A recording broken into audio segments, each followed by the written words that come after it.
Hello, and welcome back to Tommy's Top Picks Weekly Roundup podcast, episode 165. I'm your host, Tommy, joined by John. How's it going? 165 episodes, and we Big only number. now find out that people like dragons. People like dragons and pirates. Yeah, turns out. Fun fact. Gonna talk about Tarkir this week. Gonna talk about some Pokemon enhanced booster boxes, and people are I question people's intelligence. Judgment. Yeah. Intelligence. Fab. We got Necromancer finally. We got a pirate set. If they were to make a set to bring Tommy back, this is it. Except they missed one thing. They didn't put a warrior in it. And then we're going to talk about the wonderful world of economics. Because that's what we do.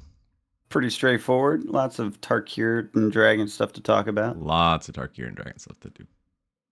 You want to start there, or do you want to start with... Well, let's start where we usually start. Let's start with what we played, because we did get to play, was it Monday or something? Like right after the podcast. We played Modern. Modern, yeah. Which was super fun. It was fun. I enjoyed it. Tommy has a stupid deck that's stupid, and I hate it. I found a budget mill deck that was super fun. And I played another deck that was budget, and he milled my entire deck away. It was the really only creatures were like 03 and 02 crabs. Yeah. And then just a bunch of cards that were like, oh yeah, mill 14, mill 10, yeah, mill like 13. your deck. Yeah, it was crazy. Yeah, and that was the deck you were playing against me with, the deck that had no basic lands. So one of the things was like mill and get a basic land or something like that. I can't remember exactly what, and I couldn't do it. I was like, I just. But I really wanted you to, because then it triggers the card that if your opponent searched their deck for a card this turn. Oh, okay. But so because I you didn't have one. Myself. Yeah, yeah. Wait, no, that probably should have triggered. Because even if you don't have a target, you still do the search, I believe. Right, but I think it's like... Unless it's optional. I think the trigger is to bring the card to your hand. Like if they actually got the card. Got it. Which, yeah, the way I read it, which may have been wrong, which is very possible. But there were a lot of things we read wrong. Yeah, Tommy cheated. My Eldrazi ramp deck was fantastic, and I got an Emrakul out, and he used a counterspell, and we played. Neither of us read it. We didn't read that. Well, we read it, but it's like literally the last line on a huge box of text that does all this stuff, and we both missed it. We're such good Magic players. It's okay. A couple of rounds later, I played it again, and this time I realized it couldn't be countered. It still won. Exactly. That was pretty fun. Yeah, no, it was fun. I would be interested in sometime soon doing something similar, but with standard decks, just so you can see the power of these standard decks. Nah. Because it's not that far off. It's not that far off from Modern. I know. I guess we could. I don't know. I think I have a bad taste in my mouth from Standard when I was playing before. It's very different. It's a completely different format.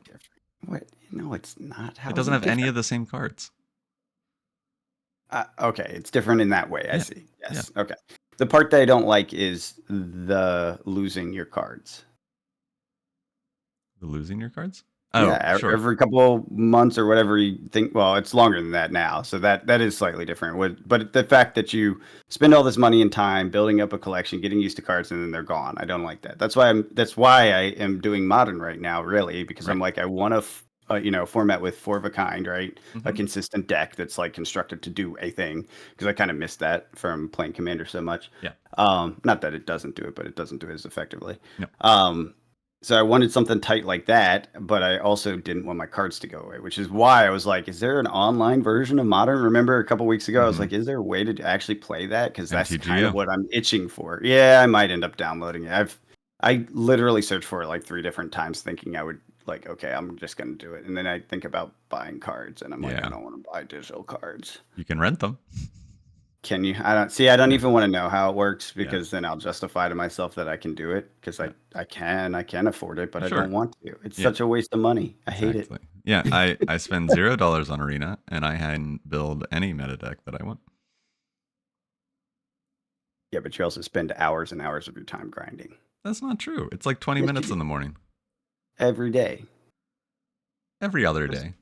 What does that add up to? Tommy, I know your addictiveness. Is it It's really not every? every day. Are Yeah. you on your phone doing a Pokemon thing instead? Because I feel like whatever card game you're playing on your phone, otherwise, Blizzard's one, whatever, you're like crazy about it. I don't play it on my phone. I don't play I'm Arena on just my phone. saying in general, whenever you have one, like, because I remember you used to have the phone one that you were like, Oh yeah. you, Yeah. you were crazy Hearthstone. about. Yeah. Yeah, you're crazy about it. Yeah. No, I I don't am believe nowhere you that near you that. say you don't spend time on it. I am nowhere near that. And it's just I reset my quests. If they're 500, I reset them to get 750s, and then I get gold. And then on the weekends, if I have time, which hasn't been very often recently, Yeah. I'll do the drafts. Yeah. Yeah, see, I don't know. Yeah, I just don't want to get back into it because I'm gonna want a shortcut. I'm gonna be like, I want this deck, and I don't care, and I'm gonna push a button and pay money. Yeah. That's how they make it work. Yeah. And I See, have the I money. went in with the It intention it of doesn't I just want to even. draft. So Yeah, I tried. You remember I tried to have a free account way yeah, back, yeah. and I was like, this will be an account that I never spend any money on. And I made And that same account, and then that's where I'm at now. yeah, I didn't stick with it. I was like, I got bored because the grind. I'm I just sitting at didn't. like 40,000, almost 50,000 gold, The and grind, like, and it never ends because then there's no, a new set. yeah, but you'll be able to There's draft another Final new set, Fantasy and Spider Man, and and then another new set. mhm.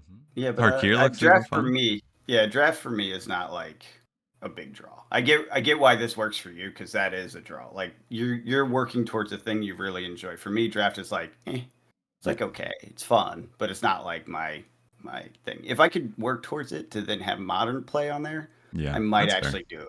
I might actually do it at that point. Because that's a long-term goal. You slowly build your collection up, Yeah, and there's a ladder that I'll get better at as my collection gets better. That would actually get me back into arena if I could do that. But if you could do it at the modern level and not standard. exactly, just because again, the thing that I hate so much is that my cards go away. It makes me so like it just tilts me so much. Yeah, yeah, It's like I spent all this time and money and they're just gone. I think yeah. that's when I stopped playing Arena. Actually, was the first big rotation where all my Probably. old. Remember how I had spent all that money on all the old Yeah, sets to try to get them all? Yeah, and that was that's so why I don't stupid. feel bad because I didn't spend any money. Yeah, I spent money. Well, that was during COVID.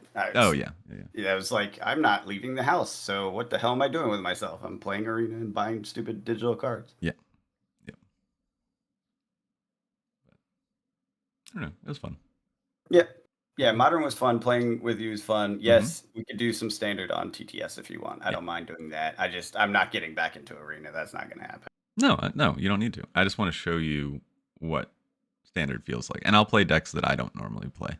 Yeah, we could just play like whatever. Go Yeah, grab some top meta, or unless you're playing top meta. So I either am. way, you're Yeah. gonna kick my face in because you know it's so much better than me. So it's not gonna be a whole lot of fun. No, it'll be just let John look at the decks Okay, and play a couple that's games. Yeah. yeah, that's fine. Yeah. So that's what we played this week. Demeanor Yeah, versus that's all I Eldrazi played. ramp, and then the mill thing with Tommy's deck that I put down. Tommy's bullshit deck is Stupid stupid. deck, stupid mill. Tommy's bullshit deck is stupid. That was my reaction to milling my old deck If I built that modern deck and showed up and played in person. away. Wait, what do you mean? When did you do that? No, if I did. Oh, yeah, yeah, yeah. It's just like the old days with your stupid mill crabs. Oh yeah, it was the exact same card It was. It was from pretty funny. uh, Zendikar. Yeah, well, it's Zendikar, that's it. Yeah. It did hit that nostalgia button. It I'll did. say that. Yeah. Yeah, when you pulled that crab out, I was like, oh God, we're back in the Yeah. old days. It's This is never token left. era magic. Yeah. Yeah. Stupid crab. Tommy's mill decks. And then I do see something on here that I don't think we were gonna talk about, but the Lord of the Rings collectors. Mm. We were because I forgot to talk about it last Mm-hmm. week, and I Mm-hmm. put a note to talk about it. So, I've had my Lord of the Rings collector box listed for a long time, not down at the bottom, kind of at a price where I'm like, I'm happy to let this go at that price. So what ended up happening is the boxes basically, or the price met where I had it listed. So I sold my Lord of the Rings, the original one, not the special edition one, collector box last week, or I guess it was before last week's podcast. And I thought that was important to highlight because, yep, it's already gone up to 850. The Mhm. thing that I noticed is I was like, oh, if the price met me and I was above kind of where the market had been sitting for a long time, that means it's moving to its next leg up. That's how I typically price it, so I can kind of note the changes, and I get a little bit of a bump over the old market price, but not like where it ends up. And sure enough, right now it's 850. I sold mine for under this. Basically, we're now at the next plateau in this 8 something range, probably Yeah. high 800s. And if you go and look, there's only 2 pages of boxes left, and there's only like what, maybe 10 to 12 before it hits 1,000. Yeah. It'll hit So 1,000 this year. almost certainly, yeah. Yeah. The question is how high does it go and how fast does it go there? I'm imagining it'll be slow because we're at the end, right? Everyone who wanted it got it, blah blah Right. blah, and it's now hitting those crazy points where it's like once it hits 1,000, the next box is like 1,200. The Yeah. next box after that is like 1,200 or 1,300, and then it's But some will 1,500, come and to then it's market in 1,800. between them. That's the thing. Like we're at that point where it's like there's such a minimal amount that it's silliness, but then you get the counter reaction of people actually posting up stuff that they've had sitting on the shelf. Mhm. So we're at that point. Next, it looks like we're at the next plateau in these like high 800s, basically pre $1,000 boxes from that 700 point it's been at for a while. So, anyways, I would just want to point that out because when those things trigger, because I have a bunch of boxes like that that are way over market price, and then when they sell, it's like, oh, this has moved up, Yeah. and most people probably didn't notice. So, And special edition, yeah, that 1850. I was gonna say that one's gone crazy recently, isn't it? 7 sold on Friday, Yeah, it's at the end of its life. and they really didn't come back to I don't stock. We'll think that see they on will. Monday when stores They open. didn't have that much. No, Remember, no. But we're like a case away, we're 6 boxes, 7 boxes away from 2,000. 2,000. Yep, about to be $2,000 a box. Crazy Highest stuff. sale was 1739. Current lowest listing is 1850. Yeah, I'm curious if it hits 2,000, if it still sells, just because it's such a It'll slow psychological down, point. but Yeah, I it mean, definitely it's will. But still this is over the crazy. Yeah, past month. It's selling one a day. yeah, it's nuts. It's nuts, and it's at that 1,500 range for that entire month. Yeah, Like 15 plus is crazy for one box of cards. 12 packs. Yeah, not even that many like good cards. There's some good cards, but it's not like you're not like guaranteed to pull a freaking Lotus or anything. You know what I mean? Like No, no, you chances are, are you are gonna lose money on that unless you pull a serialized. unless you get lucky, and that's Yeah, the gambler thing, right? But it's like realistically, you are gonna lose money on that no, you are box. buying the collect. It is a collector item. Yes, that's exactly it. It's like don't buy the cards. You're not buying it for cards. You're buying it for a sealed package of Lord of the Rings. Yeah, You know what I mean? yeah. Because the cards aren't going to make up for that And difference. speaking of sealed products of Lord of the Rings, I spent a couple of weeks hyping up Lord of the Rings set boxes. We have some more time. It seems like more is coming to market. Uh, Magazine Exchange, the distributor that puts their deals public, uh, let know that uh, set boxes for Lord of the Rings will be coming back. They're on back order now, so they're not out of print, and they'll be coming back in April for that store price of like 150. So I expect in April to see either set come down or just more come to market. Yeah, So makes sense. we're close, and I bet you that this is the last kind of push. So if you do not have Lord of the Rings set boxes, keep an eye out in April. I'll probably be picking up some more if they get down to that one under 180 is kind of my price point there, because I do have 2 cases and 2 loose boxes of set boxes, but it's Lord of the Rings and I'm me, so it's what it is. And after seeing that they do and were selling pretty consistently at 220, it's just a matter of time till they get back there. But Tarkir, Yeah, dragons, and more dragons. All right, first impressions now that we have more than just a couple spoilers. What are your thoughts? I'm super excited. And there was one thing that kind of stood out to me before we get into specific cards, that it seems like Magic's doing a really good job with these collector boxes and the special guests or these subsets, for other formats. Like this one obviously is targeting modern. Bless you. I'm glad you muted. I'm guessing you sneezed. Yes, sneeze real hard. Because we have the fetch lands, right? And when we've been playing modern, every deck plays the fetch lands. Yep. Now they are special guests, so they will be rare. They won't be easy to find, but it is bringing more to market. Well, and isn't it using the specialized foiling on these too? Only in the collector boxes. Okay, yeah. Still, that's cool. I like that personally. And then in the play boxes, you get the non-foil. That's fine. Like, so what I mean is, with them being in the play boxes, the population of them will go up significantly, even though they are special guests, and it's one per every other box or something. That's still enough. Yeah, exactly. With the amount of play boxes that there's going to be. Yeah. Yep, it'll drop the prices of the fetchies, which is fine. More accessible for players. There will still be fancy schmancy versions for collector people that want to bling out their commander decks or whatever, like people like me. And then, I think that's the ultimate like win. It helps. It basically appeases all sides of the market in ways that are meaningful and actually work. There's too many times where people try to, card games where try to appease the whole market and basically fail to appease anyone. Yeah. Like, you just pissed off everyone. You didn't help anyone. I think this is the opposite in this case. We'll see once it's out if people start losing their mind or whatever. But I have a feeling it won't be a negative thing overall. No, I feel like we're in the peak hype cycle for it now, right? Because if you look at the collector boxes, they were selling for $240-ish around right before that first big reveal day, and then that big reveal day, the 18th, it sold 237 from 260 to 337, and then now it's been every day it's been selling less. Yeah, I thought, did none of them sell at 360? Was that just the price at one point? I thought I saw a 360 price range, but maybe it wasn't like an actual sale. It was just like that was where everyone stopped buying. Yeah, it was. So the highest sale price was 350. Got it. Okay. Yeah. I remember I clicked on it. I think you sent me something or whatever, and I clicked in and I was like, oh my God, is at 360 already? I was like, well, I guess I'm not getting that shit. Yeah. I did end up buying one for Amazon 155. Yeah, Amazon has it.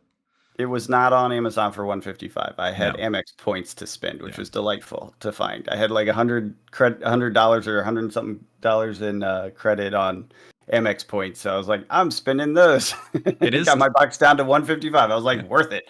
It is still 280. It is still available on Amazon. Yeah, that was why when you showed me that, I was like, this is silliness. I went to Amazon and I think it was at that point 300 flat. Then the next day it went down to 299. I was like, they're definitely going to bring more to market because it's Amazon. Like, they get a margin even if it's at like 220 or something, I believe. So they're going to get it to that right perfect point between supply and demand where they're going to make the most money but also sell the most through Amazon. That's their mission, their job, and they have the data analytics to do it, and they do it pretty consistently. You'll note that they sell out about the same time as TCG players start spiking like crazy, and you can't get them anymore. Because they are good at getting product out. Yeah, and then they adjust the price pretty frequently, like on a daily basis, to make sure they're getting the proper sell-through rate. It's pretty crazy.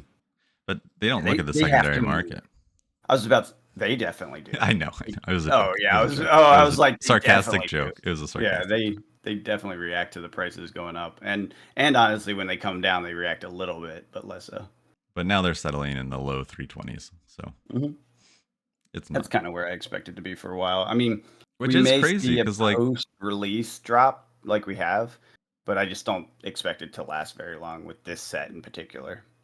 Yeah. Because I mean, if you look at the Aether Drift, that one came down post-release pretty heavily. Yeah, I think it dropped to like the 200 range, 220, something like that. 200. Yeah, it was 200. Yeah, I knew it was pretty low, but that was Aether Drift. No one was really that excited about that. This is Dragons. Now it's dipped below 200. It's 197.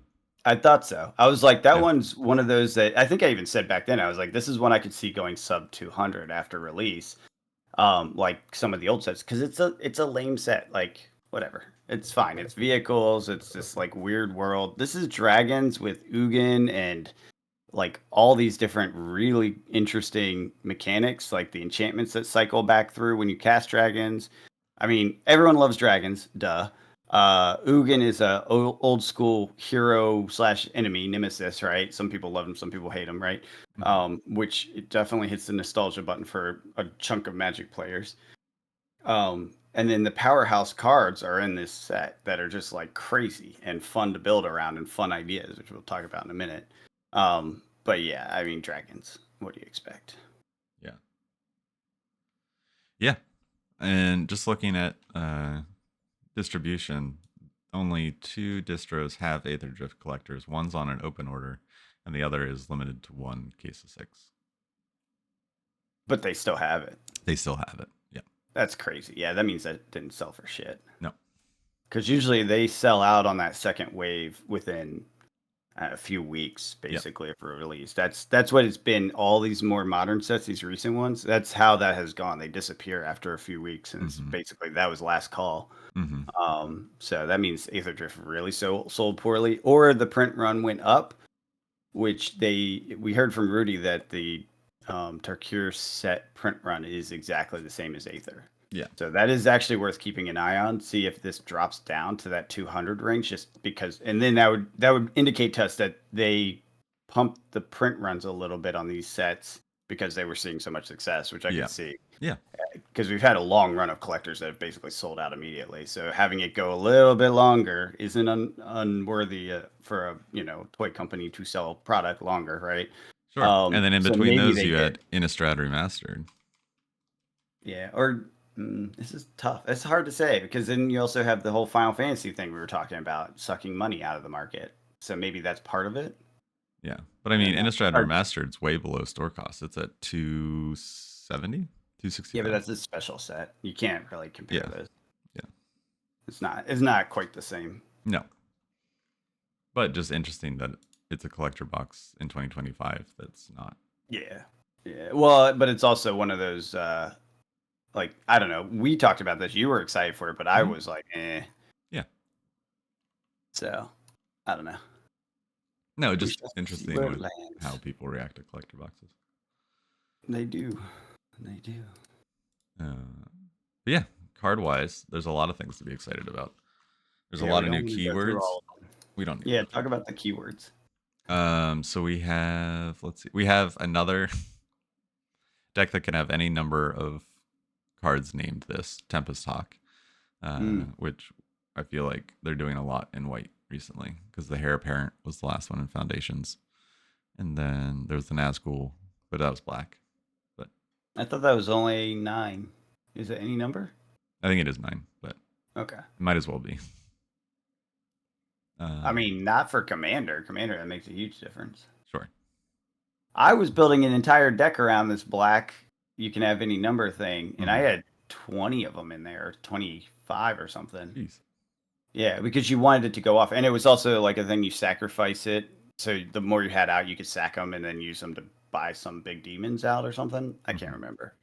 But that was the mechanic. That actually made more sense than these ones. These ones seem kind of lame. The bird. Yeah. Yeah, I'm not as excited with that one. But some of the new keywords are like flurry. At the beginning of its owner's upkeep, remove a time counter. When the last is removed, it may be they may play it without paying its mana cost. If it's a creature, it has haste. I mean, it's pretty good. How quickly can you force that to go off, though? I don't know. And then harmonize. So it has like on Winter Night Stories, it's draw 3 cards, then discard 2 cards. It's a sorcery, unless you discard a creature card, and then it's harmonize 4 and a blue. You may cast this from your graveyard for its harmonize cost. You may tap a creature you control to reduce that cost by X, where X is its power. Then exile the spell. It's fun. Yeah, yeah. So you can tap your creatures based on their Your power. dragons. Yep. Your dragons that are big, huh? How synergistic. And then omens, which is kind of like the Two-Face cards, but they're Um, they're like the what are they called? The stories in Eldraine adventures, or Okay, yeah. so it's sorcery speed called Omen. Put a +1/+1 counter on up to one target creature. Draw a card, and then so what omens do is instead of once you cast it, it goes back into your hand, but you can only play the other side. This one shuffles back into your library, so it causes a trigger to shuffle, which can be beneficial for some decks. And then it also the card doesn't go away, but you get the effect, the sorcery effect. Wait, what? I didn't realize that about those. I thought they were played just like the Eldraine ones, so they Nope, aren't? nope, Oh, they're omens. shit. That's kind of annoying because they look the same. Mm-hmm. That's going to cause so many issues later on because those are going to be in the format for a long time. Mm-hmm. People have, oh man, did they really not make it that obvious that it's different? I mean, it says it on the card if you read the card. Not the fancy arts. Not the fancy arts. Yeah. And then there's Mobilize. Mobilize 1. Whenever this creature attacks, create a tapped and attacking 1/1 red warrior creature token. Sacrifice it at the beginning of your next end step.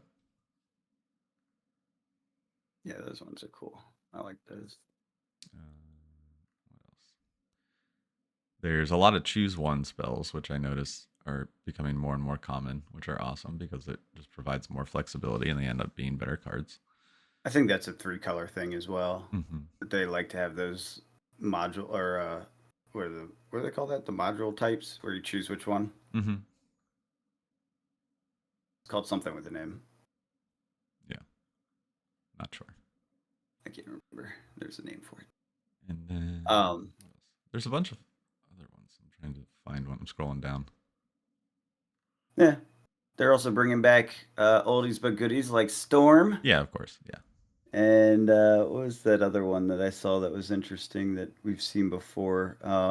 Where like if it's gonna die, you give it +1 counters or something. I'm not finding it. It's okay. There's one that basically makes endure. I think that's what it's called. Endure 1, Endure 2. And it's like basically you can give it plus counters equal to the number, or you can do some other factor with it. And I don't remember what the second one is. But it's like basically a higher chance of it surviving. Gotcha. Oh, yeah. Whenever another non token creature you control dies, endure 2, put 2 +1/+1 counters, or create a 2/2 white spirit creature token. That's it. You make a new creature or you Buff pump up. it. Yeah. So if it's like a -1 and that's gonna kill it, or if it's just on the edge, Mm-hmm. or it comes back as a ghost to fight again, which Yeah. is very thematic and cool. I mean, it Especially with seems this like a super spirit fun dragon. limited set. So that's why I'm I'm very also excited. looking forward to the commander decks. Like I Mhm. really just across the board. I think we were talking about this last week. I'm like, I'm actually gonna buy play boxes. Yeah. Like I haven't bought a play box at all. And I am for this set because I just want to have these cards. I Mhm. like dragons. Who doesn't? And why not have some dragons in my collection? Some very like I know I'm gonna find inspiration to build commander decks in this. Like Mhm. I'll crack it and I'll be like, ooh, this is fun. Let me build around it. Like it will inspire me. It already has just on the spoilers couple of cards. Let's get into it because I really want to talk about these. Mhm. Tempest Technique, 3-in-1 enchantment aura, Storm, love that. Enchant creature you control. Enchant creature gets +1 for each enchantment you control. What? There's already an enchantment deck. What color is that? That's white. Yeah. But it's a There's a deck that storm there's a that deck in means you. standard that's going to go right into. Oh yeah, it's Storm, so you make copies of it. So you want to cast a bunch of little pingy spells. You cast this X number of copies of it, and then for each copy of those, because you're going to put them on different creatures, you're getting a +1 for every enchantment you have on the board, which you just stormed a bunch onto the board. Like that's such a crazy card. I love that card. I want to build a deck around just that card because it's that cool. There's a Boros enchantment deck. Oh yeah, that's going in that. And then the other one that I was very excited about that Tommy says, if there's ever been a card written for me, Oh, this yeah. was it. The Transcendent Dragon. It's not like crazy OP. It's just I just want to do it. Yeah. So it's 4 and 2 blue, flash flying dragon. When this creature enters, if you cast it, counter target spell. if that spell is countered this way, exile it, and instead of putting it in its owner's graveyard, I may cast it without paying its mana cost. It's a 4/3 flying dragon with flash. Like, it's not crazy for 6, right? Like, it's very fair. Yeah. It's just I like the idea of countering somebody's crap and then stealing it, and it can be a massive creature. Like, it can't be Emrakul though. Remember, because it can't be countered. No. And this But is it could in one. be all sorts of things, Yeah. which is fantastic and fun. It is to note. It is part of the commander set. It is not part of the main set. Yeah. Well, yeah, but that doesn't matter. I guess it matters for like modern Standard. or whatever, but it doesn't matter for anything else. It's not in standard. Yeah. Well, who cares about standard? I do. I know. But and for 6 costs, like at that cost, that's usually game in time. So if you're using it to counter and steal a creature, you better be using it to counter and steal Crater Hoof, Behemoth. Yeah. There's not something that's like game ending, right? Because Right. otherwise you've just lost essentially. Right. Because you're spending all that mana to do this one thing Yeah. that if you're not able, although it's flash, so you could be doing it on their turn. Like it's not necessarily the end of the world, but yeah. And then all of the Dragonstorm cards, I like pretty much every single one of them. I think there's one for each color, and it's basically like do a thing that this color likes to do, and then the next time you cast a dragon, put this enchantment back in your hand, so you get to redo it. And I think from that blue, the Transcendent Dragon, I decided I wanted to make some sort of bluish dragon deck. I started looking at pure blue, and then I was like, I'm going to go Izzet because I can do Izzet without doing copy and all the typical Izzet things that make me crazy. Because I don't really want to manage that many cycles of things. Yeah. So I can build just a dragon in Izzet colors, and I think there's enough fun stuff in red and blue in this set that I can make something happen. So that's what I'm excited to build. Instead of red, I'd also take a look at green too as another option. I'm not doing Simic. Okay. Simic is so the reason I'm not doing Simic is because Simic is all the things I love, and I've done so many Fair. Simic That's decks, fair. That's fair. and they pretty much all do the exact same thing. So, And as a blue player, what's your feeling on Mistrise Village? I love it. Yeah. I think it's fine. Like, I know people are like, "Oh, it's the anti-control card," but one, it's in blue, so I love that. Yeah. 2, it's not that bad because it's like you're tapping a land to do it, and you're paying a blue. So that means it costs you 2 extra to make something uncounterable. Good for you. You win. Like that. You just did it. Like, that's fine. And if you're gonna spend 2 extra for that, then yeah, by all more power to you. Yeah. The coming in untapped with mountain or forest though, that's pretty cool. Mm-hmm. I like that. It's faster. I just love these 3 color like shenanigans, honestly. Yeah. You know why? Because it just feeds into Commander so well. Oh, it does. It absolutely does. That's really what it is. Yeah. Yeah, I mean, this seems like the Commander set this year. You know what's fun about it though? If you do worry and you have your Mistrise Village out and you worry about your Psych Rift being killed or your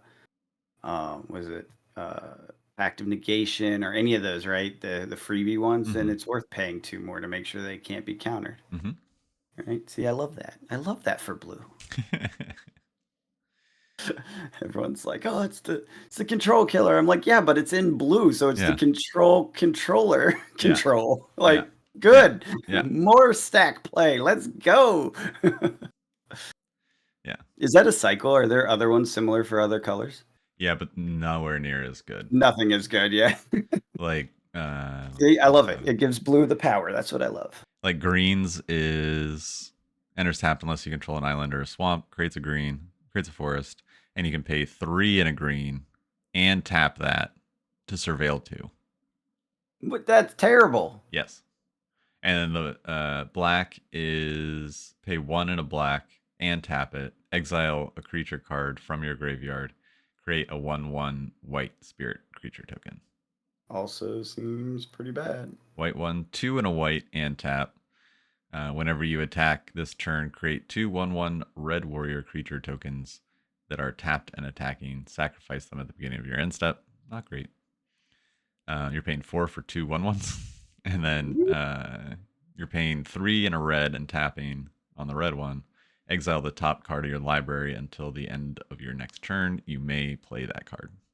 which is getting pretty common in red right now, is to just exile the top card. You can play it. It's their way of giving red draw. Yeah, But they've had that for a yeah, while, but yeah, it sounds like they're giving some more power to it. yeah. But you're paying 5 to just get the card into your library or into your hand until the end of next turn. Yeah, agreed. It's not. Yeah, it's not Yeah. great. No. It's okay. Red go burr already. Yeah.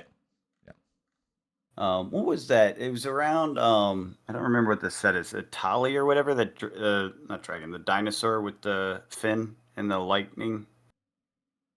Is that a Tali? You know what I'm talking about? Anyways, No. that was definitely a heavy mechanic around that time frame because that's.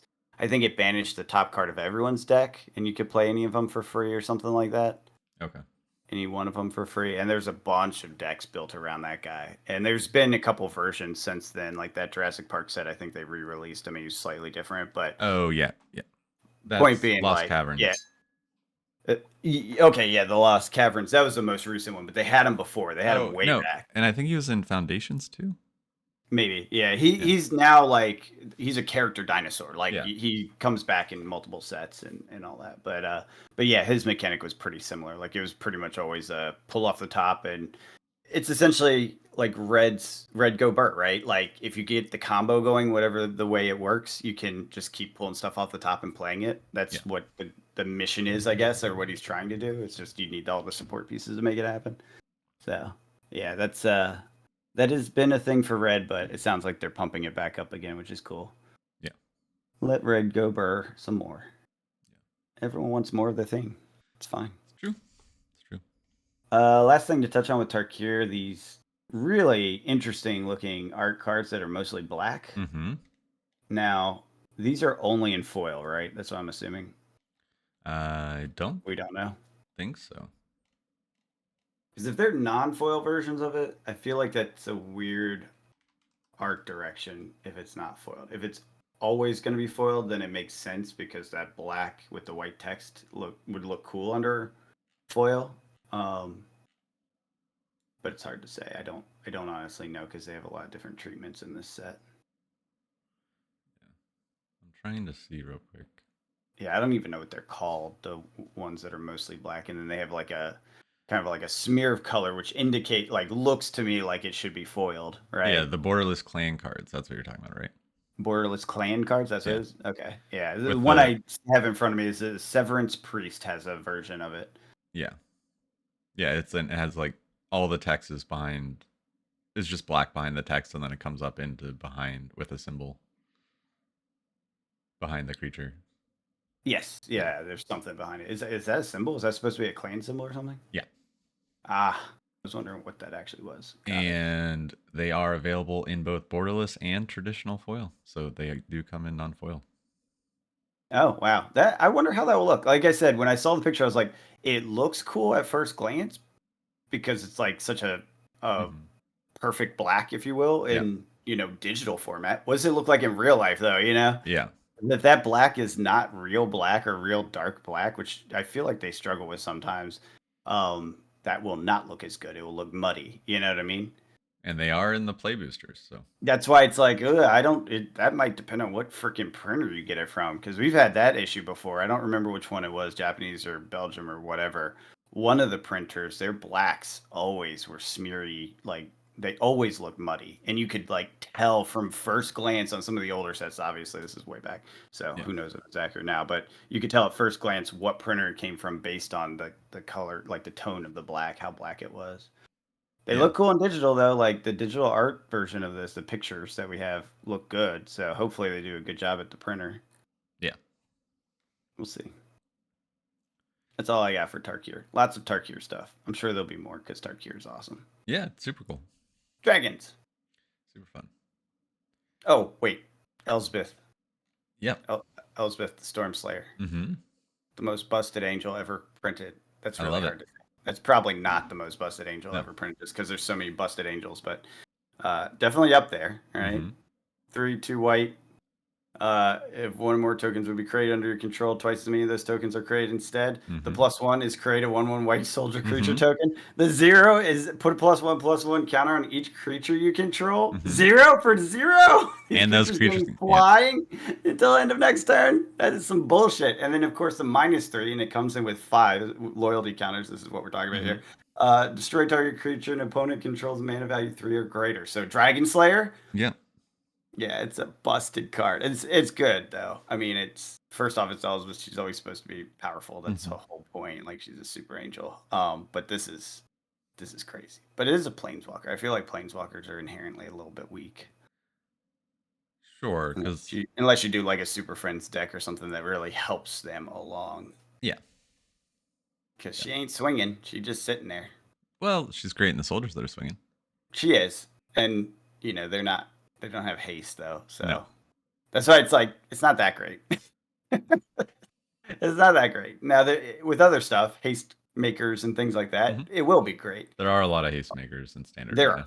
And you think Boros, right? Like, yep. This is going to create your Boros, soldiers machine go nuts, right? Yeah. But then it becomes like, is this just win more? Because those already do nuts things, right? Yeah, absolutely. So, I don't know. We'll see. It's a good card, though. It's definitely a good card. It will find its home. And then Ugin. Eye of the Storm. Ugin is back. 7 colorless, which we just got all those Eldrazi sets with so many colorless support cards. When you cast a spell, exile, it's another planeswalker, exile up to 1 target permanent that's 1 or more colors. So basically, get rid of your opponent's crap. Whenever you cast a colorless spell, exile up to 1 target permanent that's 1 or more colors. So basically, I wonder if it counts itself. It probably doesn't, right? It's just after it's down. Yeah. Anyway, so if you build this into colorless, you get to exile your opponent's, lands. Can you do lands? You can't do lands. Mm-mm. Can't do lands. Anything but lands. Well, and artifacts, colorless stuff. You get to exile their stuff for fun. Gain 3 life. This is a +2. Gain 3 life and draw a card. Love draw engines when he comes in with 7 loyalty and you can +2 him, turn run, gain life, and draw a card. Nothing wrong with that. Nothing Ugin about that at all. 0 cost is add 3 colorless pips, which again, back to all the Eldrazi and all the colorless requirement stuff. He's just this is an auto include in all those decks now. And then -11, which would take a little bit to get to, but not impossible. 2 turns. Well, assuming you don't get hit. Search your library for any number of colorless non-land cards, exile them, then shuffle. Until the end of your turn, you may cast those cards without paying their mana cost. So Emrakul's, all the Emrakul's with this thing. I mean, that's again, this is that feels like wins more at that point, but most planeswalkers finishers do. Yeah, he's definitely a finisher. But this is like an auto include in all the colorless decks that exist because it's just that good. And at 7, it's worth it. Even if it's just I think it's worth it. It feels like it's worth it. Yeah. Auto removal and card draw turn 1. Hard to get rid of because he's gonna have 9 loyalty unless it's a kill planeswalker card specifically. And then keep casting. Yeah, I don't know. Then it gets a little trickier. Then the answers of the mechanics after that are like, how much mana do you actually have at this point? And like, what is your deck trying to do? Yeah. So, I don't know. He's good, though. And a card I don't see seen play in Standard, but I do in Commander, Draco Genesis. Oh, yeah. Enchantment. That's a finisher right 6 there. colorless, 2 red. You may cast dragons without paying their mana cost. That's it. That's it. All the dragons in your hand drop. Yep. It's so crazy. I don't know. I'm looking forward to it. It'll be fun.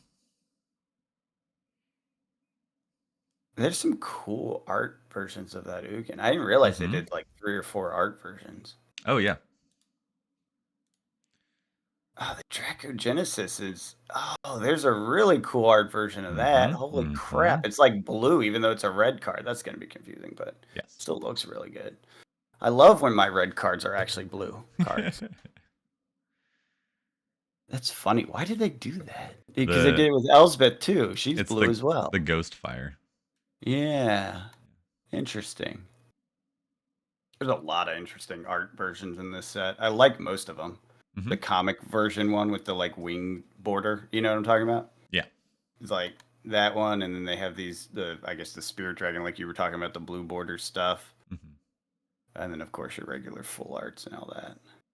Yeah. It looks like a fun set. Lots of cool stuff. I'm gonna buy a play box. I never do that. I'm gonna buy a play box. And the reversible dragons are the same card but have two different arts. One's scary, one's cute. Wait, what? The reversible dragons. So they're Uh, gonna have two arts. Oh, are you sure that wasn't the secret lair? Yes.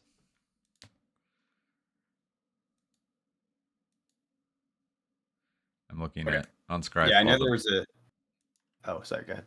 on Scryfall the Bloom Vine Regent, and it has a turnover button under it, and so it has like the bigger, scarier Uh, version and the smaller, cuter version. I didn't realize they did that. I know they Mhm. did. There's definitely a secret layer with the baby dragons too, Yeah, but maybe it's a separate set or yeah. something. You can pull those, and there's the Ugin. They on Scryfall they don't have the other ones, but Ugin has a cute version too that I've seen. Yeah, which is that's fun. Yeah, yep, yeah. Um. Excited. Oh yeah. Last thing, they reprinted the Crater Hoof Behemoth It's back again. It was just here in again. Innistrad Now it's in Remastered. standard though. Yeah, now it's in standard. Yeah. So now you can use your classic retro style border ones from Innistrad Remastered in standard. Yeah. Now my question is, does it get any plain standard? I don't know standard well enough. I It's bet it does. expensive. It's 8 green. Now Yeah, green can land. ramp real hard. Exactly. So does that make sense? It's just an obvious finisher. You have to do Yeah, it. I think It's fast enough. yeah, That's it. That's my question. I'm like, it's is it fast fast enough. enough? It is fast enough. Okay. Green can get to 8 real quick. It can be there by turn 4. Okay. Okay. If that's the case, then yeah, it's definitely in because it's a powerhouse card. Always has been. The Yes. question is, can you get there? Has Yeah. always been the challenge. Yes, you can. Cool. Tarkir dragons, more dragons, Mhm. and more dragons. Mhm. You Is ready there to a go on a serialized journey card? together? What? Is there a serialized card in this set? Yeah. Which one? Is it Ugin? The Mox Jasper. Oh, that's right. It's the Jasper. That's right. Mhm. We knew that. We knew that. Yep, in a retro border frame. But just the one. Mhm. I'm not. I guess I like that they're doing it because it's preserving the value of serialized cards, of which I have several. Yeah. But I don't know. It doesn't. If It's less of a because it's draw. less. Yeah, it's less accessible. I like don't care. I'm kind. It's and I'm annoyed that I don't care because I do care.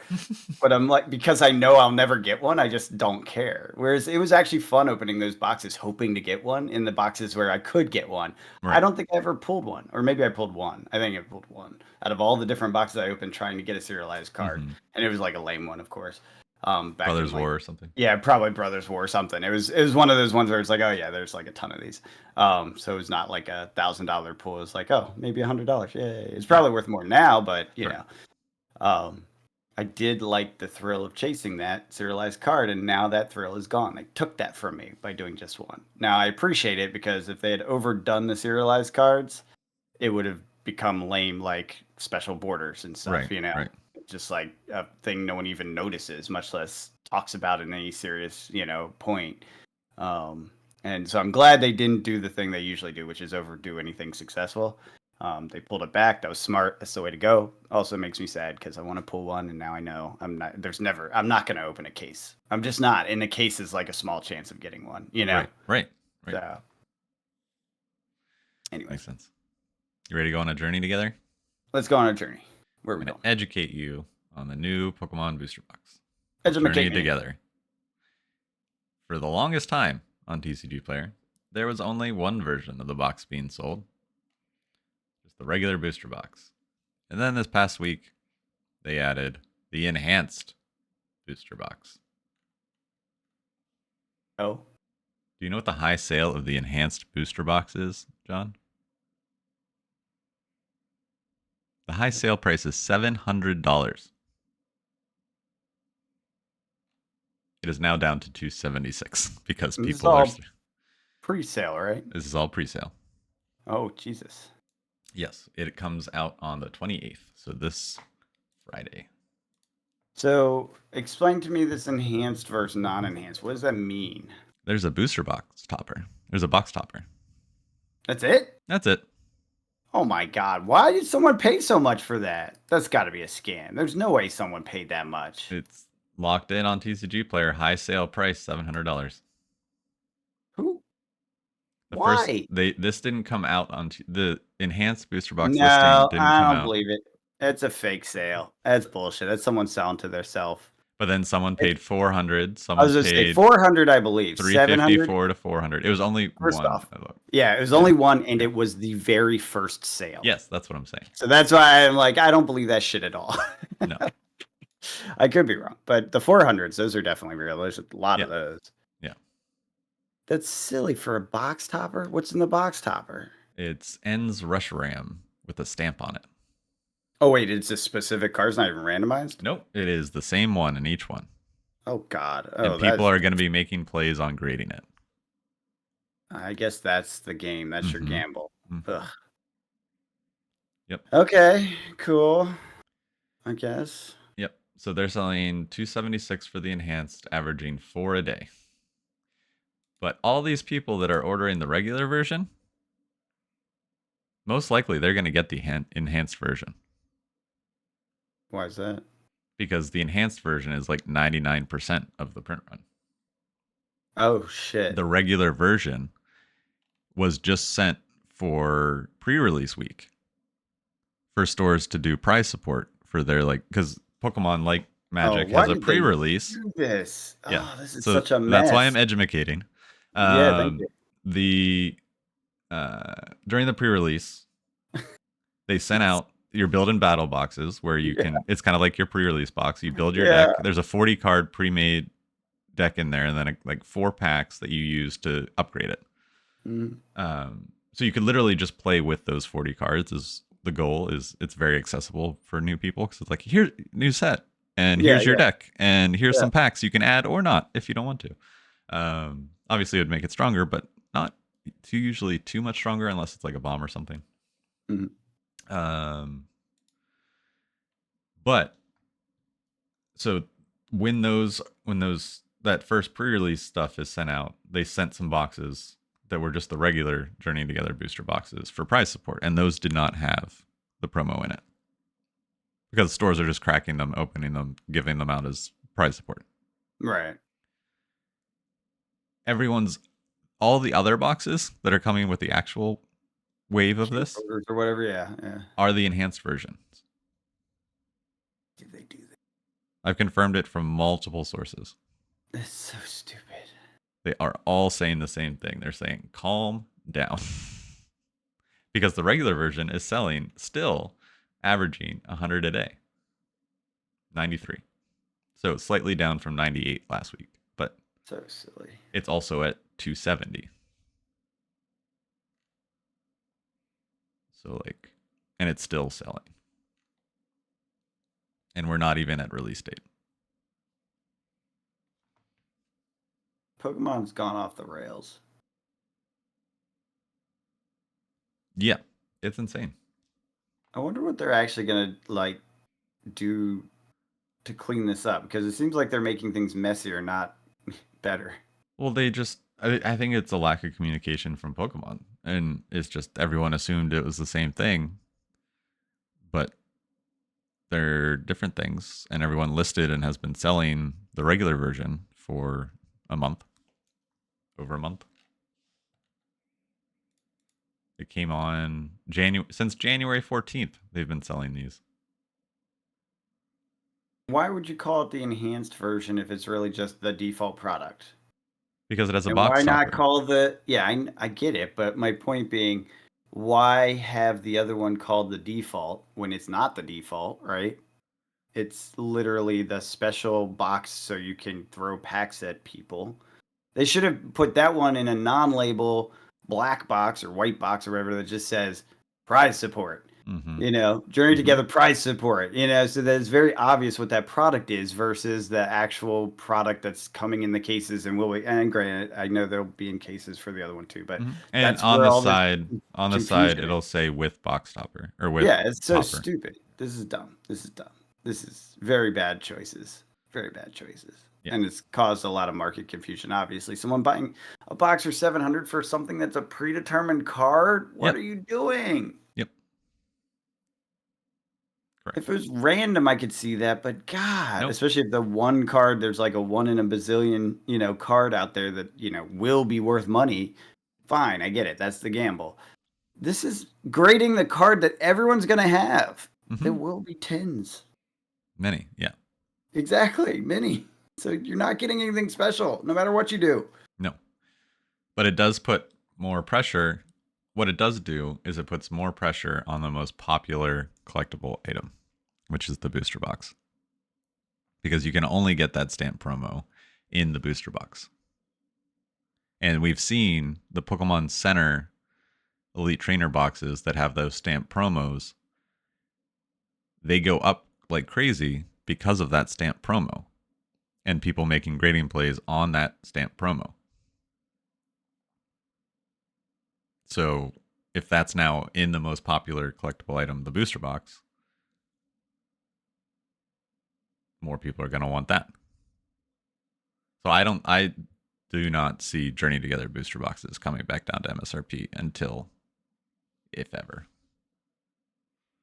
Like, it's so far beyond now.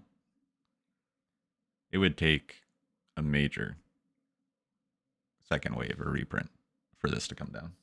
Yeah. Because it's just in such demand that, like, anything that comes out, like, and reprints that stores are getting are like 2 or 3 cases at most of Yeah, the what was MSRP on these products? $161, John. Yeah, and the low was like 200. Yes. It's crazy. Correct. Come on, what is going on Because here? it's usually always around the 200 when they come out. And MSRP early. is usually a high price. Usually you can get Correct. it for the low MSRP. This is insane. This Yes. is they've gone nuts. Yes. What is happening at Pokemon? That's why I am very concerned and confused. I mean, do have a more case. power to the 10D flippers. Like, good luck. Have fun. Enjoy your gamble. Be careful if you get stuck with bags. It does happen eventually. Win is a big question mark, obviously. Which, so basically, by the time I get my boxes, they'll be at a point where I can just sell them and be profitable. Flip them, yeah. Immediately. That's why there's so much hype, because you just instant money it, and it's so silly. So silly. Yeah. Can you pre-order on the Pokemon Center? I've never actually looked. You can, but they sell out instantly. Got it. Okay. Yeah. It's sold out. They implemented this new queue system for the next set. But yeah, that's But they'll come back on PokemonCenter.com's there, a mess. won't they? They will come back on release day probably, and then they will sell out within 15 minutes. I bet you. Do they eventually come back? Because I was buying sets that are like 1,000,000 years old on Pokemon Center because they were still there. But is it just because they were sets no one cared about or something? Correct. Yeah. Okay. Yeah, and if you look and just at Pokemon Center. Actually, you know what? That makes total sense, because this price level couldn't be maintained if Pokemon Center was doing its job and having stock always available at the MSRP. So none of this would work if that was so. Yeah, of course. That is silly. Correct. And there is not a booster box available on TCG Player or on PokemonCenter.com. Yeah, right. Yeah, of course. Yeah, that since this craze happened, that was the thing. That's why I bought those too. I was like, oh, if this is happening across all products in Pokemon, this is an easy buy, because everything goes up like forever instantly, and they're old, so they'll go up pretty quickly. Sure did. Yeah, there's not a single Scarlet and Violet booster box available. Are there any others? No. Yeah, just that there's none of anything. You can buy the big collection boxes, some of them, but that's really about it. Look at this shit, my Vivid Voltage. So 1,300. There's only 4 cases left. So basically, what I wanted to say was, if you ordered Journey Together, you're probably getting the enhanced version. Yeah. Which is great. as it should be, because that is the standard thing. They're just the enhanced is not an enhanced versus non-enhanced. It's not like they were trying to put out two different products. It's just that communication got lost. They just wanted Journey Together, the set, to have an enhanced booster box compared to other sets. Yeah, that bad labeling. Mm-hmm. So, yes, you can save some money and order the regular version, and which now they're pretty much the same price. They're both kind of $270. Yeah, I noticed they were basically the same. Yeah, just a couple days ago they were very different prices. Like just on the 20th, 38 of the enhanced sold from 300 to 354. So obviously not as high demand as the regular version, but so hopefully the regular version selling more is that people actually do know this.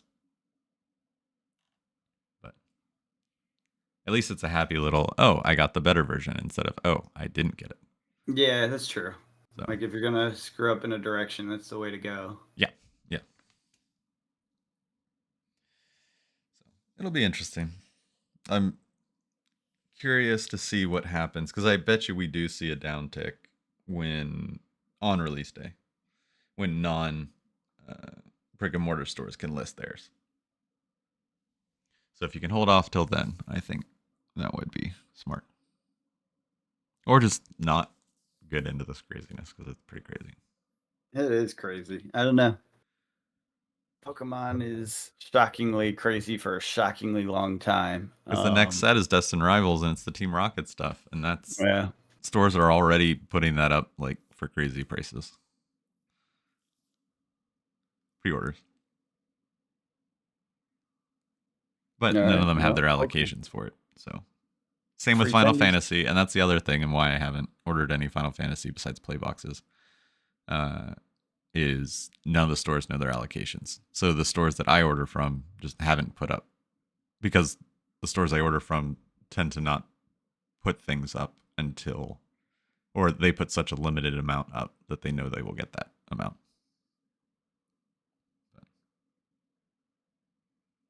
And it's also in June. We're in March. So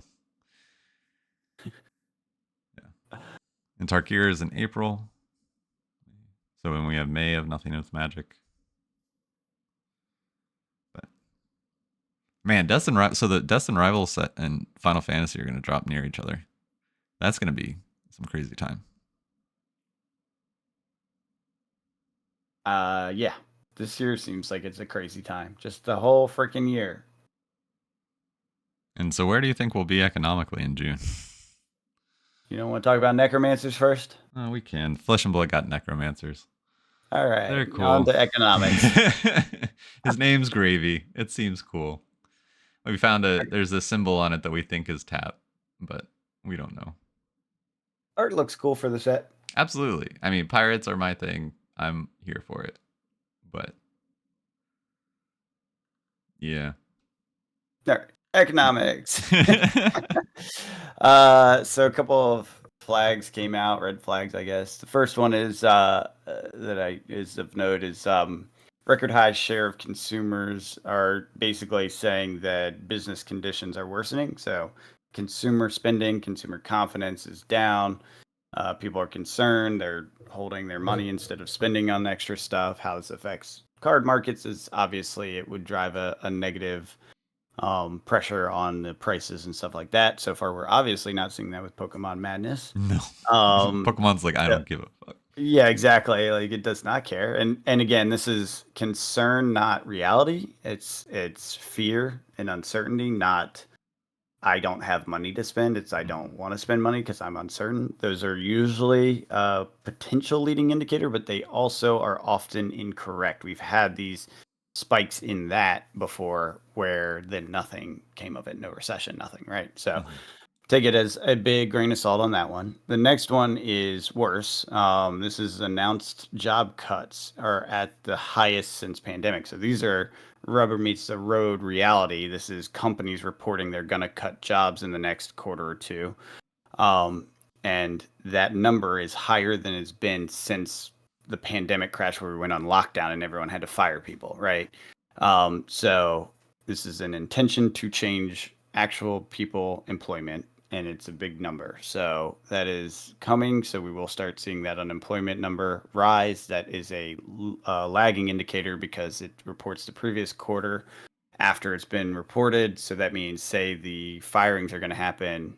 Let's just say it's like July, right? To put it into the following quarter, not this upcoming quarter. Mm-hmm. Say the firings happen in July, we're not actually going to see it in the employment numbers until the last quarter. So until, October, November, December. So keep that in mind when you still see like employment's fine and you think back and you're like, oh, John was an idiot. He's talking about stuff he doesn't know. No, the reality is that this is a number that leads by so far that you don't actually see it reflected in the numbers for a while because it's talking about future firings, future cuts Right. that then don't get reported in the unemployment until yet another quarter on. So that means if that is actually true, which I think it is because it's from an economic source, it's not just like made up headline.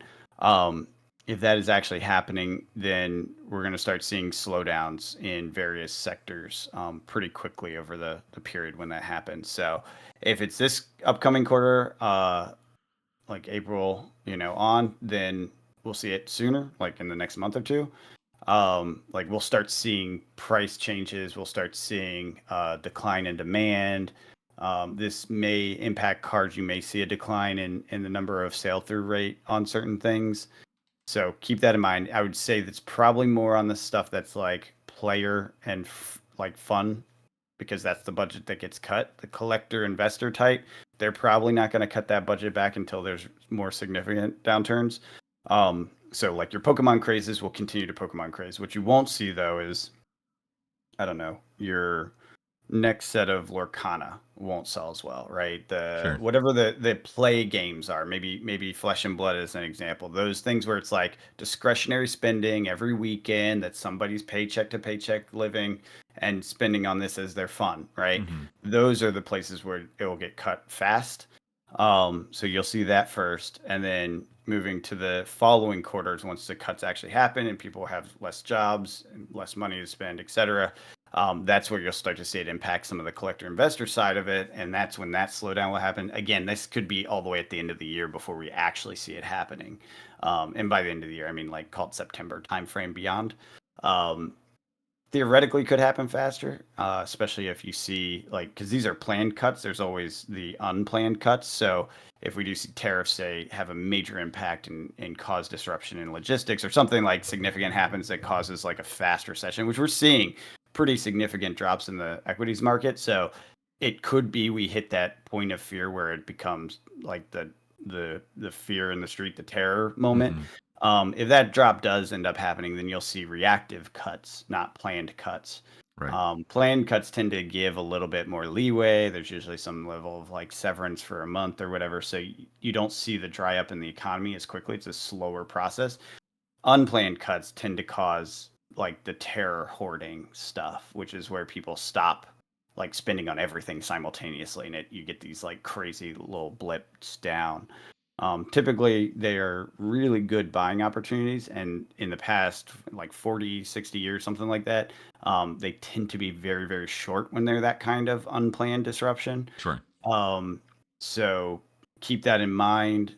Keep an eye on things like the S&P. Keep an eye on things like any sort of collectible card stuff you might want. They've been wanting for years. You may get like a very brief opportunity of like a month or less to buy them and for a long hold.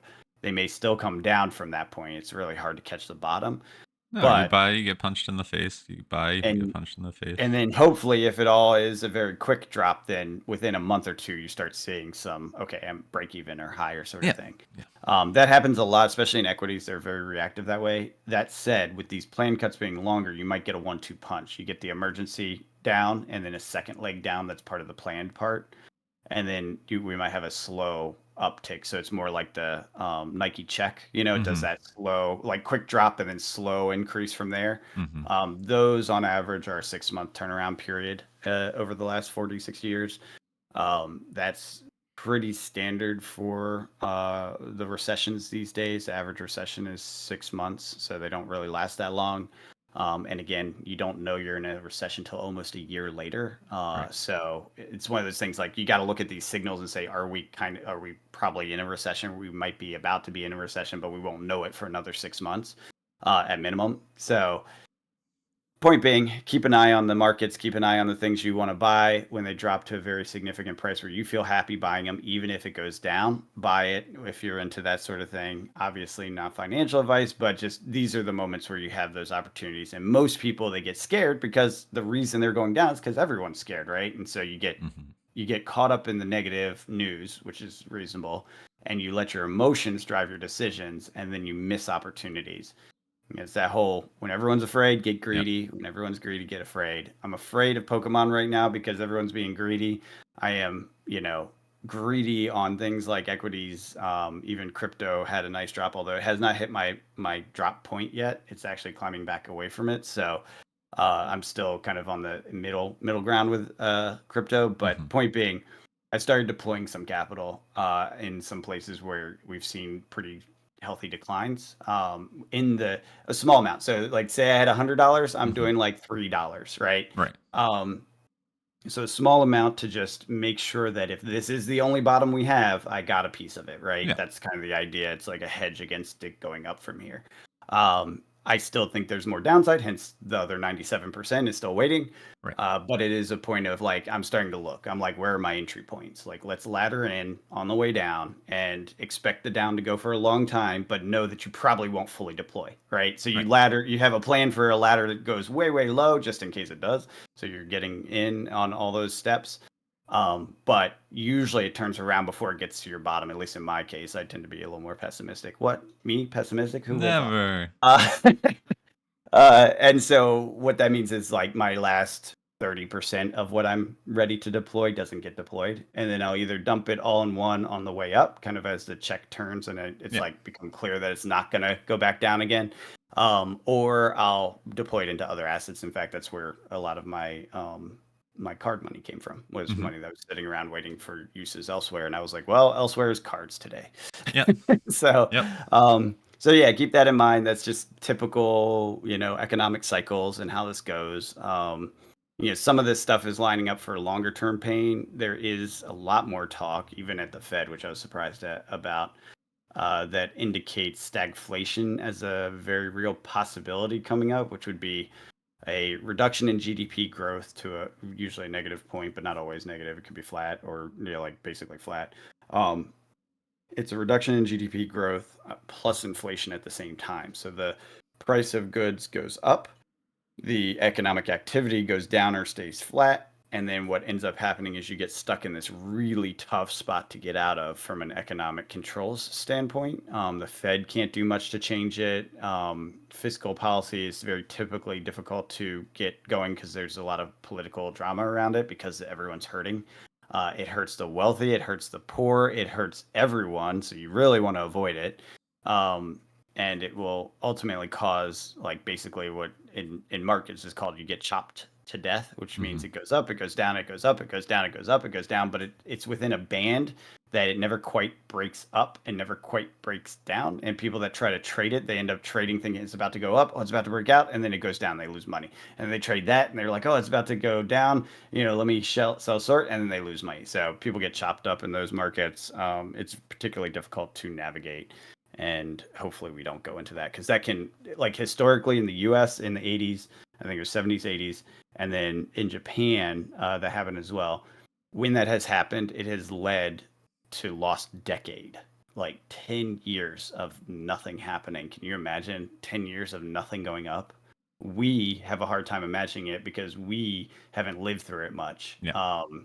Like I was alive technically when the last one happened for part of it, but I was like unconscious child, you know what I mean? Sure. So, um, so it's hard for our generation to imagine spending 10 years watching nothing go up because in our lives, almost everything has gone up continually for most Hmm. of our lives. Um, it's not great. It's real bad. It's real bad for the economy. It causes all sorts of strife. So we should hope that doesn't happen. But yeah, when you start hearing the Fed kind of hinting at it, that's a worrisome sign because they have some of the best Yeah. and most data. Yeah. So keep that in mind. So as I said, laddering in on the way down is one thing, but that could lead to getting chopped up if we do end up in a stagflation style, time frame. Right. I'm okay with that. For me, the things I'm deploying, I think of it as if I'm stuck in this for 10 years or longer, does that matter? At my age, it does not matter. So I will do it and I'm fine. If you were an older person and you're looking to retire and you might want to liquidate some of these assets in the next 5 years or whatever, maybe be a little more cautious about where you're putting it. Right? Don't necessarily Mm-hmm. put it into high volatility things, put it into lower volatility things. If it's something where, like, say you're using it as a way to gain money for a down payment for a house, right? So you want to extract it at some point in the next 5 years. That's the plan. You want some of it exposed to equity so that you can grow it faster. Understandable, very good plan and strategy. Just be aware that if we do get in a choppy market, you may end up like biting the bullet on that and not making any money over that period and even potentially losing money. So just keep that in mind. There, it's a rough thing to navigate. Anything you put your money into, just be ready to leave it there Mm-hmm. and forget about it, which is good advice in general. Yeah. Investing, you want to, Diversifying.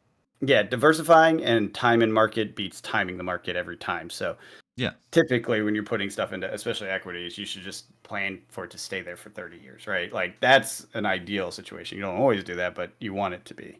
So Always be anyways, buying. yeah. And then the last thing is we broke the mortgage regulation markets. All right. The CEO of oh shoot, what was it? Fannie? Was it Fannie Fanny. Mae? Yeah. Yeah. Was fired, I guess. And the last time that happened was 2008, right before the crisis. In September it happened, and then right after that you had the housing crisis. So guess what just happened? The CEO got fired. Apparently, they merged the two different pieces. There's like the FNHM and the FNN or whatever. There's all these mortgage groups or whatever. They're like stewards of various parts of the mortgage industry. The guy who took over the CEO position is also the chair of the board of the other one, and they're Mm-hmm. supposed to be separated so that they can keep the conflicts minimized, like not Yep. control each other things. Yeah, now they're not. No. And so what ends up happening, my understanding, and I'd love to hear your thoughts on it, is what ends up happening is you get, I scratch my back, your back, you scratch my back, sort of favors to big builders, to hedge Mm-hmm. funds, to that sort, because they're not actually separated and managing each other's like risk and basically what people are doing. What are your thoughts? Because you're more close to the mortgage space than I am. Yeah. I don't know. I kept hearing for years that, you know, or not for years, I guess, but for the past couple of months. This isn't like 2008. This isn't like 2008. More and more things are sounding like 2008.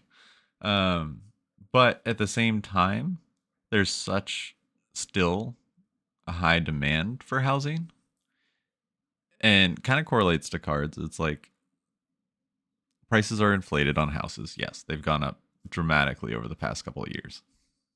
Like they went up like crazy just before we bought our house, and they've gone up like crazy since we bought our house. Like the value of our house compared to when we bought it has already gone up significantly. Like it would be difficult to afford where we're at now. Yeah. But especially with the different interest rates. So I think it all matters with how they play with interest rates. And does that, like, if they lower interest rates, then just the cost of houses are going to go up. So it's not like they can lower the interest rates and then everyone can afford housing. So, because I think there is so much built pent up demand from the millennial generation to own a home, um, that if there is another good housing buying opportunity like we had a couple years ago, I don't think it'll be long lived because that supply will just be eaten up.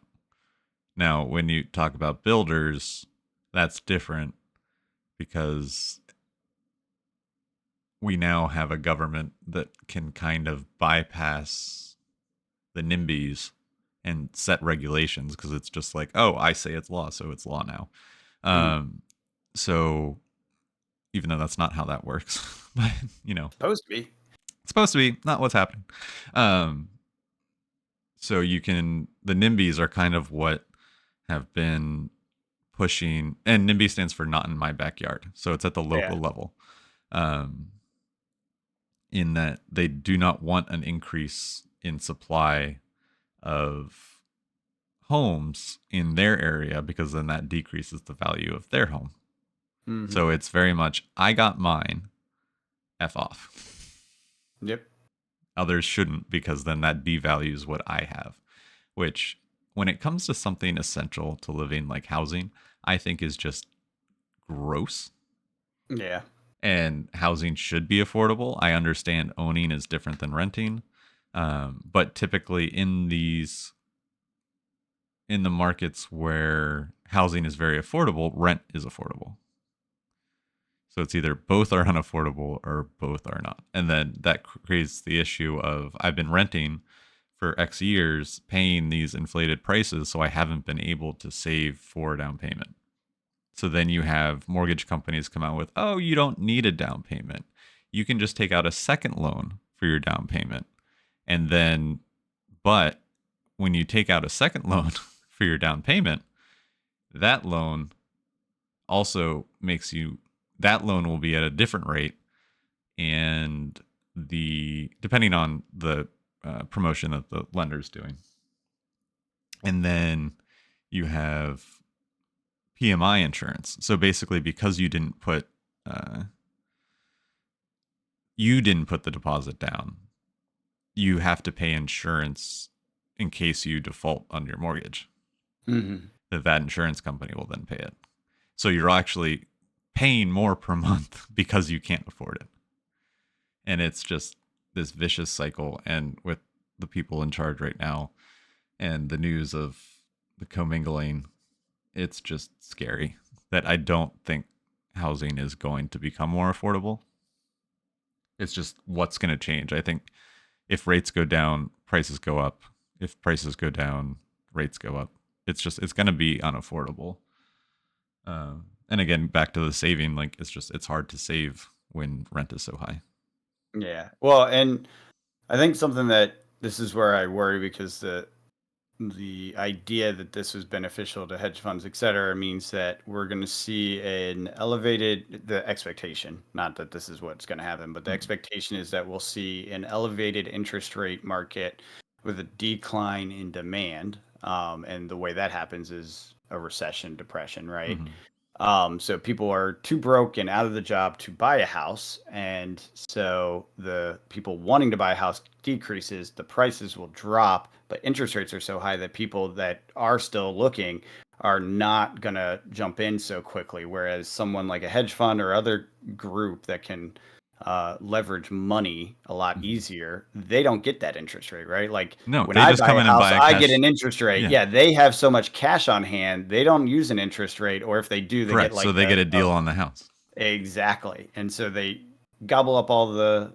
stock and then, Rent it allow out. things to continue back. Yeah, exactly. Exactly. So I do worry about that, especially when regulators are basically in place to help prevent this sort of crap get, defanged, if you will.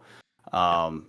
Because it tends to lead to bad things. But yeah, we'll see where it is. I don't that one's it's more of a mystery to me. Like I said, I'm not super close to that space, so appreciate your insights on that. But Yeah. yeah, Yeah. I we're mean, looking at a weird time. it's definitely that uh, punishes those that would need to borrow because they can't, because the amount of people that can just buy a house without a mortgage is such a small percentage of people Yeah, it's not that, like, realistic, yeah. really. But like you said, hedge funds, yeah, they have the money, they'll just come in and buy it You, because it's on a discount to them. But to the average family that's trying to build a family and have a home, yeah. like an essential life thing to grow into. And then it's like, oh, well, no one's having kids. It's like, well, we can't get homes. You want us to raise kids in this one bedroom apartment Right? Yeah. that we're paying as much as a mortgage for?